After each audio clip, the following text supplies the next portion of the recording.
Olá, sou Camila Matana, host desse podcast, e hoje estou diretamente do Congresso Edificações do Futuro. É uma honra estar aqui fazendo parte e ouvindo nossos principais coadjuvantes que fizeram tudo isso acontecer. E agora eu quero ouvir um pouquinho, ninguém melhor do que quem abriu as portas para tudo isso. Obrigado, César. É um prazer estar aqui e obrigado pela sua disponibilidade. Não, que isso. Eu queria que você contasse para a gente um pouquinho sobre o Instituto de Energia e Ambiente. Ou IEE. Da USP. Não, então, só repetindo um pouquinho o que nós falamos no Congresso, na abertura, inclusive para às vezes, até destacar o histórico do Instituto, né? O Instituto ele é mais do que centenário. Ele foi criado como gabinete técnico da Escola Politécnica em 1903, né? Então, e veio passando por transformações, que são as transformações institucionais da sociedade brasileira, da economia brasileira. Então, ele vem fazendo respostas a essa situação. Estou dando um tchau para o meu parceirão também de automação predial. Legal. E aí, o que aconteceu?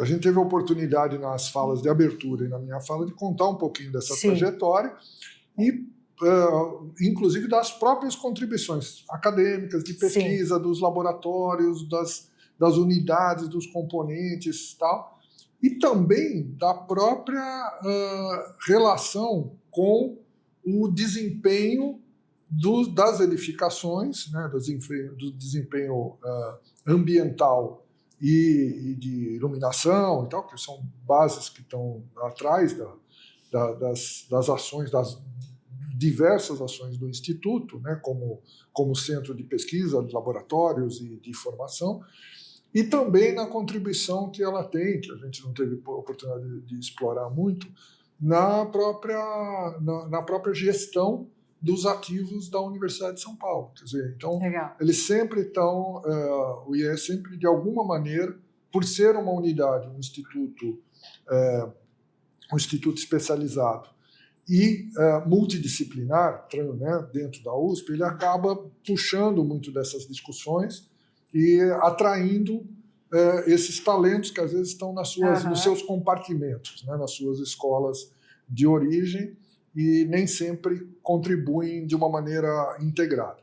Então, a gente tem aqui experiências nesta área de edificação muito importantes, de muitos anos, mas mais recentes são, por exemplo, a questão da utilização de programas de eficiência energética e de utilização da fotovoltaica, né, na distribuição. Hoje, a maior parte dos prédios onde isso é possível aqui na USP, nos vários campi da USP, é coordenado pela Superintendência de Espaço Físico da universidade, mas, ao mesmo tempo, conduzida pelos técnicos e pesquisadores aqui do IEE, como uma ação aplicada, que, portanto, acaba revertendo no sentido do conhecimento. A parte também de eficiência do uso de água, de recursos, nos edifícios, programas que foram desenvolvidos ao longo desse tempo, e também a própria geração, né, a utilização de resíduos sólidos, no caso aqui dos resíduos orgânicos, né, que também é outro centro de pesquisa nosso aqui, né, na área do biodigestor e do biogás né, do biometano, que também tem origem nessas ações presentes aqui no campus da cidade universitária aqui em São Paulo, mas também nos outros campi da USP no interior. Então, essa contribuição ela vem há muitos anos. Quer dizer, hoje, a direção do IEE tem como seu diretor o Tércio Ambrise, né, que é uma figura aí da área ambiental, de sustentabilidade, bastante importante, mas que também foi algumas gestões atrás, superintendente de gestão ambiental da USP, ou seja, teve esse papel de gestor dos ativos das edificações e da infraestrutura da USP do ponto de vista da gestão ESG, ambiental, economia, eficiência e tal. E o próprio Wildo, que está há muitos anos aqui também, que é o vice-diretor, que teve a oportunidade de fazer a abertura do evento, que também tem uma larga experiência de aplicação prática de conceitos fundamentais, inclusive na formação. Lembrando que eu aproveitar, te devolver a palavra, né? Porque senão eu fico falando direto. Não, Mas o IEE é também hoje um centro de formação, né? Ele já há alguns anos tem os 2 programas de pós-graduação, mestrado e doutorado. Legal. Na área de gestão de energia, né? Na área de energia e na área de ciências ambientais. São 2 programas muito bem conceituados, com notas altas na validação da CAPES, com uma produção bastante relevante, com pesquisadores muito ativos, né, em todas as áreas de conhecimento que nós atuamos e particularmente na questão de sustentabilidade. Já vamos colocar aqui então na descrição, depois essas 2 possibilidades, porque muita gente nos pergunta e essa profissão do futuro, o que vai ser? Está na moda, está na tendência, vai ficar ou não vai? E aí eu vou até te perguntar, será que, quando a gente fala edificações do futuro, o futuro chegou ou ainda não? Não, eu acho que ele está... Nós tivemos um cuidado, inclusive quando do disparo, né? Foi uma das coisas que a gente falou. Essa questão do IE na área de edificações e dos seus sistemas e da sua... Ele é antigo, como eu estava descrevendo. E nós já estávamos conversando em função da criação, né, da criação do centro do Climares, que é um centro de pesquisa da categoria CEPID, né, que é o Centro de Pesquisa, Inovação e Desenvolvimento, que é uma categoria que a FAPESP tem. E hoje ele é sede, o IE é sede do Climares, que é um desses centros de mudanças climáticas e resiliência. E a gente já estava discutindo isso, de como que a gente podia incorporar as várias oportunidades de infraestrutura resiliente, da questão das edificações, da questão das mudanças climáticas, né, e como é que isso se distribui ao longo das ações que nós vamos fazer. Esse centro, na verdade, tem sede aqui, mas ele é multicêntrico, ele tem outros grupos de pesquisa, outros centros que participam, e foi recém-aprovado. Foi aprovado agora no meio do ano e a gente está na montagem dele. E a gente já vinha com essa conversa da questão das edificações, um pouco por conta da própria experiência profissional e pessoal de todos que estavam envolvidos, né? Às vezes até de senso comum, assim, né? Não era só a questão científica, técnica ou tecnológica. E foi uma coincidência. Quando surgiu a ideia do Congresso de Edificações Futuras, ele funcionou como um gatilho para discussões que nós já estávamos tendo em cima desse histórico que o IE tem. E aí nós formulamos essa ideia do Centro de Edificações Inovadoras, e a gente teve um cuidado de botar esse adjetivo inovadora para não conflitar com a moda, né? Porque podia ser eficiente, inteligente, sustentável. Ele é smart, ele é sustentável, é eficiente, é emergente, é responsível, é resiliente. A gente falou, cara, é o seguinte, o que nos compete como instituto é a inovação, é a aplicação, é trazer o conhecimento e, nos seus vários modos, ele ser aplicado. Então, vamos guardar o inovadora, que ele consegue absorver melhor todas essas questões. Então, nesse sentido, respondendo a sua pergunta se as edificações já são do futuro, elas, na verdade, o que nós estamos trazendo é conhecimento acumulado e as bases do conhecimento que se expressam de maneira diferente para as aplicações atuais e para o futuro, a partir de dados de conhecimentos, de validação de ações. Então, eu acho que essa questão do passado, presente e futuro, eles estão meio interligados do ponto de vista da nossa visão como uma instituição que está abrigada dentro da Universidade de São Paulo e tem as suas, vamos dizer, a sua dinâmica pautada por isso. Mas qual que é a nossa preocupação? É exatamente isso. Está acompanhando, se transformando, tal qual o IEE sempre fez ao longo da sua mais de 100 anos, está colado nas necessidades sociais e está fazendo as suas transformações de modo a poder avançar isso da maneira melhor, seja na formação de profissionais, Legal. Seja na proposta de soluções, ou na proposta ou validação de soluções, seja no sentido de fomentar iniciativas público-privadas, nacionais e internacionais a partir da sua ação.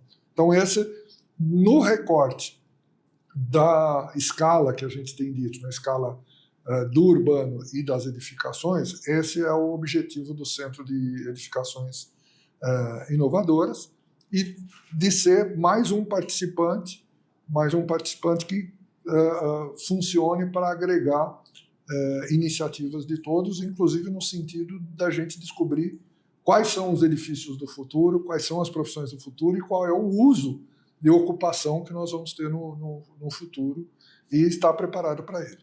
Muito bom. E as falas que aconteceram na abertura, elas foram muito inteligentes, muito bem posicionadas, porque, né, primeiro, não há um edifício inteligente se não houver um projeto inteligente, né?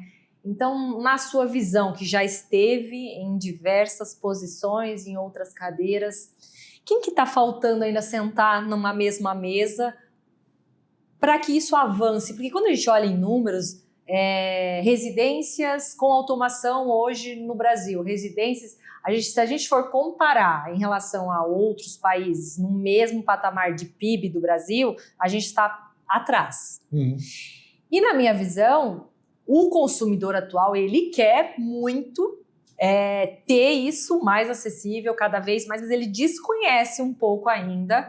Falo agora eu desconheço como uma consumidora que estou aqui pensando que eu estou aqui, mas eu gostaria de estar monitorando a irrigação ou desligando o ar-condicionado. Uma coisa que já é acessível, mas que ainda a gente desconhece, porque fala, eu já tenho uma casa, não vou quebrar a minha casa inteira para fazer uma automação, e talvez nem é mais assim. Não né? é assim. Quem que faltaria ainda nessa discussão que a gente está tendo, ou como você acha que a gente está avançando nesse sentido? Olha, aí é uma visão pessoal, não é uma visão institucional, Sim. Mas é como a gente diz, é o senso comum, né? Também Exatamente. Isso de vez em quando. A gente habita as nossas próprias residências, a gente trabalha nos próprios ambientes de edificação e, portanto, a gente tem uma percepção da qualidade de vida, do ambiente, da forma como a gente ocupa e usa esses espaços. Então, dentro desse contexto, que é um contexto pessoal, né, eu acho que o que falta é uma definição, é uma percepção de o que nos deixa satisfeitos.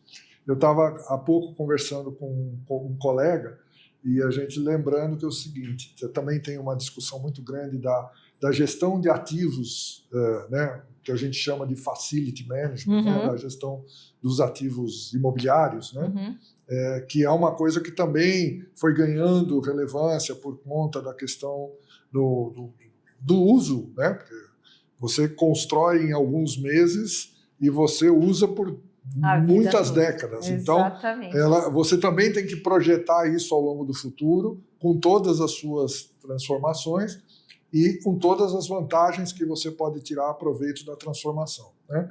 Então, isso no setor de edificações é uma coisa bastante intensa. E nós estávamos conversando sobre o gestor de facilities, né, que é uma terminologia meio português, meio inglês, mas a gente brinca que é o seguinte, que se você sabe o nome do gestor de facilities, você tem um problema, certo? Porque, em geral, se você não percebe a existência dele, o seu ambiente, a qualidade de uso que você tem está correta para o nível de tecnologia que você tem. Entendi. E eu vou dar um exemplo de alguns anos atrás. Prédios aí, né, edifícios, residências, edifícios comerciais, escritórios, cerca de 20 anos atrás, passavam por um problema de uso, que era o seguinte: você entrava e falava assim, cadê a tomada para eu botar o meu celular, o meu computador, as minhas coisas? E não tinha, porque, na verdade, as estruturas que foram desenhadas nos anos 50 e 60 não previam isso, né? E o mais divertido, eles, né, quando a gente olha para trás, eles previam uma carga muito grande de consumo de iluminação, porque eram as lâmpadas incandescentes. Então, você tinha um consumo de energia elétrica voltado para a iluminação muito maior. E o que acabou acontecendo com a introdução de soluções, né? Primeiro as fluorescentes, depois até chegar ao LED. Com isso, a carga de iluminação caiu muito na mesma instalação. Você consegue usar a mesma instalação com lâmpadas que tem outra característica, é outro mundo, não é lâmpada e lâmpada, elas não são comparáveis. Exatamente. Mas a carga de consumo que você tinha dentro do seu ambiente reduziu para a iluminação. Você, na verdade, começou a usar para computação, para dispositivos eletroeletrônicos, né, inclusive de melhor eficiência, mas as tomadas de alimentação eram críticas. Então, houve a necessidade de fazer uma série de adaptações em todas as edificações, de qualquer idade naquele momento, para poder fazer essa adaptação. Quando a gente tem edificações bem pensadas, né, do ponto de vista do projeto, do uso, do horizonte que você tem de uso, das circunstâncias ambientais que você tem, seja aquelas mais estáveis, seja aquelas hoje que nós colocamos para mudanças climáticas, e de uso, saúde interna, né, do uso saudável das edificações, quando você põe tudo isso, elas são importantes no horizonte. E ajustam você a fazer adaptações menos traumáticas, né? Então, isso exige, óbvio, hoje, quando a gente fala de quem está no mercado, né, profissional, empresas, ou estão provendo soluções, de gastar o tempo da previsão das mudanças tecnológicas. Eu sou de uma geração que passou por todos os momentos da transição digital, né? Eu entrei na universidade fazendo curso de computação usando computador de grande porte e cartão perfurado. Quer dizer, nós passamos por tudo, né? Hoje você está com um smartphone fazendo todos esses controles, e eu sempre digo o seguinte: não ter ansiedade tecnológica. Se eu chegar, olhar para o meu smartphone e ver todos os dados da minha casa, que eles estão todos verdinhos, certo? Eu não preciso fazer nada. Deixa eles, porque eles estão todos acertadinhos. Não preciso ter ansiedade tecnológica. Então é isso que é a recomendação que eu dou, porque você não fala, não, eu quero mudar, quero ligar a geladeira e tal, porque tem um IoT, um dispositivo. Eu falo, não, eu não quero fazer nada, eu só quero olhar e falar assim, tá tudo ok, pô. E pronto, porque isso me dá conforto mesmo fora do ambiente que eu tenho que trabalhar. Então é isso. Muito interessante essa terminologia, ansiedade tecnológica. Tem. Já estudei ansiedade climática, agora vou colocar essa no radar. Muito bom te ouvir. Obrigado. Agradeço a disponibilidade mais uma vez. Obrigado. Eu convido a todos a, daqui a pouco, porque como hoje foi o lançamento, a acompanhar os próximos passos desse projeto ainda. Muito bom. Mas é um projeto que já tem um movimento do Centro de Edificações Inovadoras, do IEE, onde a gente pretende, de fato, fomentar discussões, atrair parceiros institucionais, empresas, gente mais na ponta técnica, gente mais na área de uso, e é uma iniciativa que, como eu disse, foi um gatilho para nós botarmos uma longa tradição do IEE a serviço de um ecossistema bem grande de de pessoas que têm como preocupação final a qualidade de vida dos nossos parceiros, né? E da sociedade como um todo. Obrigado. Muito bom, obrigada a você. A gente vai deixar na descrição também o site do Instituto para quem também tenha curiosidade em acompanhar, e também a gente fica à disposição aí para parceiros e continuidade do que apenas se iniciou aqui hoje. Obrigada. Muito obrigado a você. Até mais.